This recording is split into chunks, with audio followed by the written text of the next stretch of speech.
ako natakot gamitin kahit sobrang init ng panahon ngayon.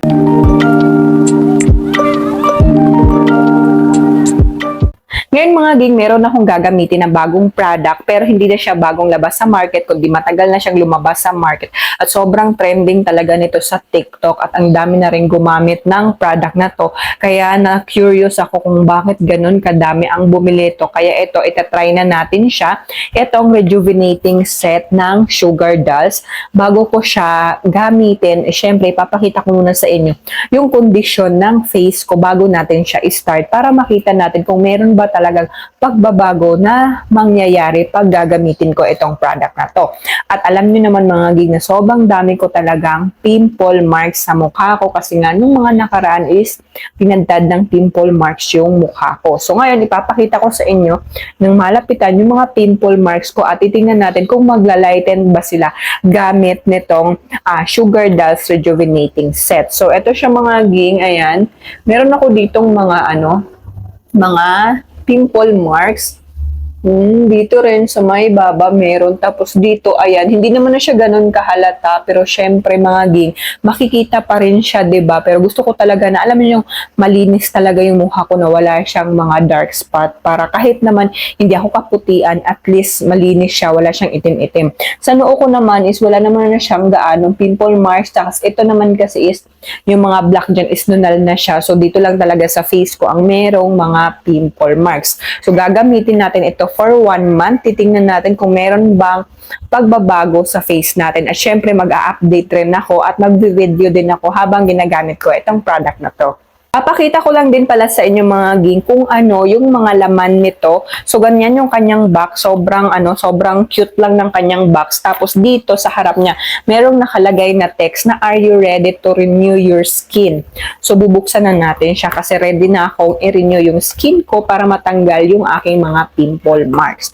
So ito, bubuksan na natin to. Hindi talaga ako naghilamos mga ging, hindi ako nag-ayos para talaga makita nyo yung kondisyon ng face ko na hindi pa ako nakagamit nitong Sugar Dolls Rejuvenating Set. So ayan, meron siyang sabon, itong Kojic Cream Bar, 135 grams ito. Pero syempre para mas tipid, hahati-hatiin ko ito bago ko siya gamitin. Tapos meron din silang Beauty Night Repair Cream. 10 grams naman po ito. Ganyan yung kanyang packaging. Ayan siya. Malaki yung packaging nila. Then, meron ding Morning Skin Screen Gel. 10 grams din siya. Meron siyang SPF 50. Ayan.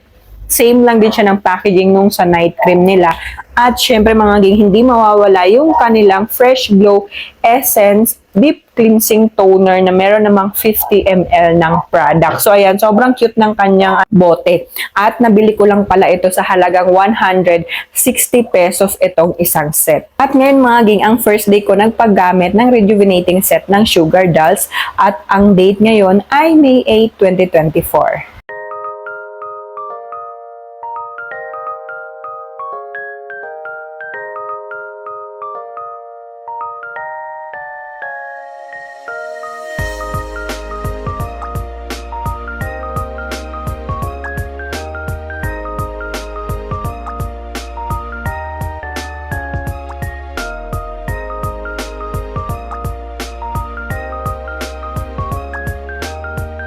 Day 6 na ng paggamit ko netong Sugar Dolls Rejuvenating Set at wala akong na-feel na hapde, wala ding pamumula at wala din akong napansin na meron siyang pagpipil. Ayan siya mga ging, meron siyang glass skin effect. Wala akong nilagay sa face ko, naglagay lang ako ng sunscreen nila kasi kailangan talaga yon na maglagay tayo ng sunscreen dahil sobrang init ngayon para hindi masunog yung face natin dahil gumagamit tayo ng rejuvenating set. At ayun, medyo nag-lighten na yung mga pimple marks ko. Ayan sila, ayan.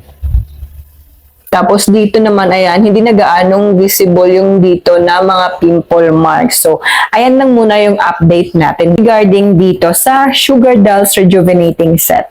Pang day 8 ko na ng paggamit nitong Sugar Dolls Rejuvenating Set at ang update, wala po akong nafe-feel na hapde or kate. Wala din po akong napapansin na nagpipil yung face ko. Ang napansin ko lang is hindi na po siya dry, hindi na siya dull, kundi glowing na yung skin ko at medyo naglighten na din yung mga pimple marks sa face ko. At eto, ipapakita ko sa inyo ng malapitan para din makita nyo yung difference nung una kong ginamit at sa ngayon. So, ayan siya mga medyo naglighten na. Tapos dito sa may baba ko is ano na lang talaga siya, sobrang light na at pati na rin dito, ayan. Meron talagang changes simula nung ginamit ko ito. Pero ayun lang, natuwa lang ako kasi walang siyang micro peeling at hindi rin siya mahapdi sa mukha. Hindi kagaya sa ibang rejuvenating set na kailangan mo talagang itapat yung face mo sa electric fan habang nag-a-apply ka. Pero ito, wala akong nafe-feel na ganon.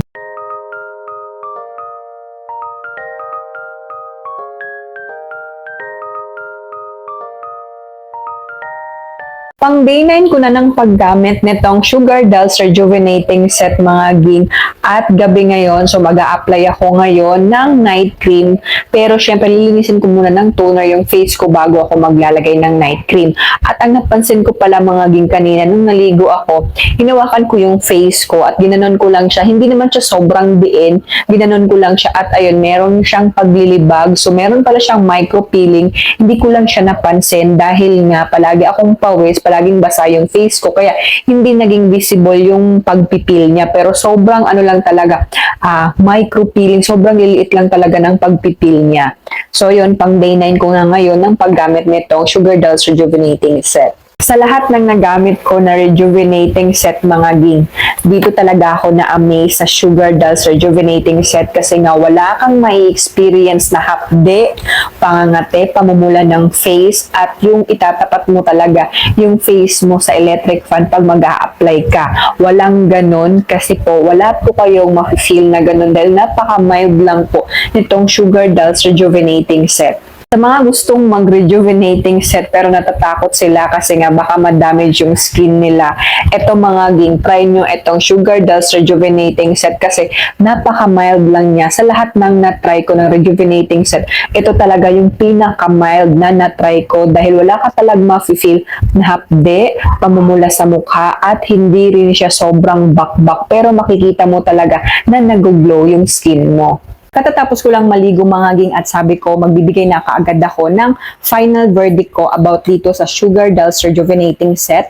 Pang day 13 ko na ng paggamit nito at ayon sasabihin ko na sa inyo yung na-experience ko dito. Total nakita ko naman na yung pagbabago sa skin ko simula ginamit ko itong product na to, itong set na to, itong Sugar Dolls Rejuvenating Set. At palagi ko din namang sinasabi mga ging sa update ko siyang pamumula at meron siyang micro peeling pero hindi ko lang siya gaanong nakikita or nanonotice dahil nga sobrang init ng panahon ngayon, palagi akong pinagpapawisan kaya hindi ko rin siya nakikita. So napansin ko lang siya nung naligo ako tapos hiniluran ko yung face ko, meron siyang paglilibag ganon. Doon ko lang siya napansin na meron pala siyang micro peeling kasi ang napansin ko lang talaga is nag-glow yung balat ko at lighten din yung aking mga pimple marks. Hindi na sila gaanong visible. Nakita niyo naman siya sa sa camera na hindi na gaanong visible yung mga pimple marks ko at meron din siyang glass skin effect na sobrang nagustuhan ko din dito sa product na to na kahit hindi pa ako naka 1 month sa paggamit dito is nakita ko na kaagad yung result niya at yung pagbabago sa skin ko na hindi na siya dull, hindi na siya dry, yung glowing na siya na meron na siyang buhay, ganon. At ito ipapakita ko sa inyo mga ging na malapit na talagang konti na lang yung laman ng toner ko kaya mukhang mapapa-order ako ng toner at yung sunscreen nila. Yung sunscreen naman nila is konti na lang din. Ayan, papakita ko sa inyo.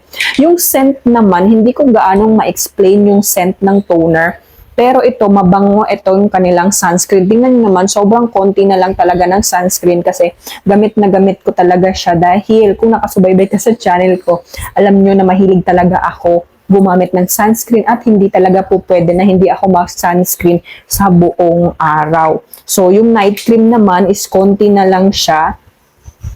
Ayan. Yung amoy din niya, hindi ko din parang kagaya lang din siya sa ibang rejuvenating set pero mild yung kanyang amoy.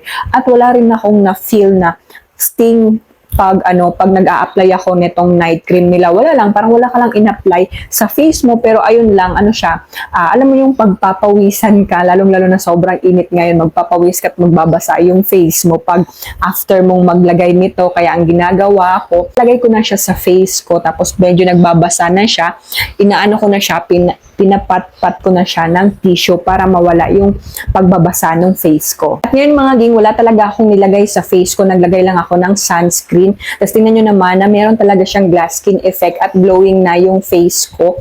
Pero pagpasensyahan nyo na medyo pawis tayo kasi ewan ko ba, nakatapat na ako sa electric fan ha, pero sobrang init pa rin talaga. So yung sabon ganyan at matagal din palang matunaw yung sabon niya. Ito na lang yung natira sa akin kasi hinati-hati ko siya para mas tipid. Pero matagal naman talaga siyang matunaw.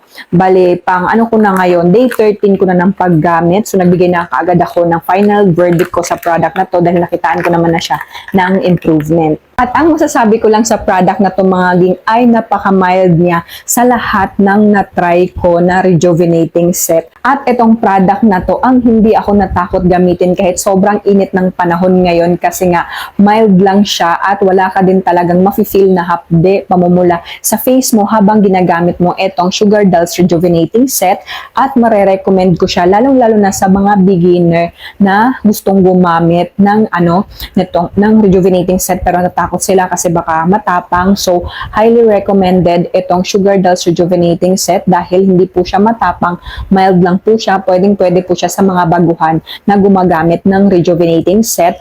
At kung tatanungin nyo naman kung hanggang kailan ba natin gagamitin yung Sugar Dolls Rejuvenating Set, kung wala naman po kayong severe acne or pimples, 1 month lang po natin siyang gamitin. Or kung na-achieve nyo naman po yung goals ninyo na mag-glowing yung skin nyo, na mag-lighten yung dark spot nyo, is pwede nyo na siyang stop at maintenance set na tayong afterglow nila na maintenance set.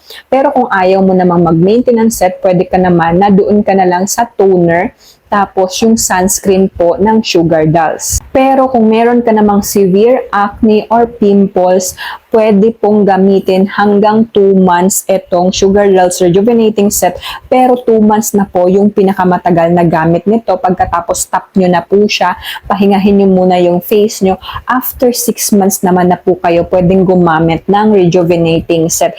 Pero mga ging, ugaliin din natin talaga na mag-patch test kung meron man tayo mga gagamitin na bagong skincare para po hindi ma-damage or hindi tayo magkaroon ng skin irritation. So far naman mga ging sa paggamit ko nitong Sugar Dolls Rejuvenating Set is hindi naman ako nagkaroon ng pimples, hindi nangati yung face ko. So okay naman siya sa akin pero hindi po ibig sabihin na naging okay siya sa akin is ganun na rin po yung mangyayari sa inyo kasi po sa palagi kong sinasabi is hindi po tayo pare-pareho ng skin type. So ayun lang ang video natin ngayon mga ging at kung nagustuhan nyo, pahit naman yung like button at kung hindi ka pa nakasubscribe sa channel ko, mag-subscribe ka na para lagi kang updated sa mga i-upload ko na videos. So ayun lang, maraming salamat. Bye-bye!